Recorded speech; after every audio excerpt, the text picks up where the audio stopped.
je. Bagus, panjang. Excuse me? Bidu wanita negara pun pakai beg Dato' Alif Shukri tau. Jangan baik-baik. Dia nak cantik macam Kak Izara Asha, kena pakai beg ni.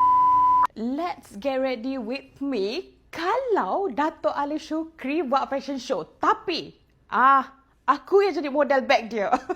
Berangan tu kan percuma kan Datuk kan? So this is the outfit yang I pilih untuk nak catwalk kejap lagi. Tiba!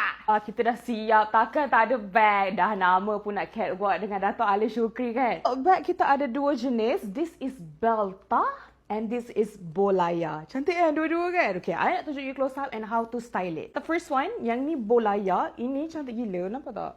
Ini warna maroon. Betul. Besar kan? Jarang ada bag yang design dua macam ni kan. Like dual style 2-in-1. You boleh pakai as a belt and also you boleh pakai as a sling. So dia double secured. Sumpah ini cantik gila. Like this is slay. Suka gila dia punya finishing. Dia macam kulit buaya kind of texture.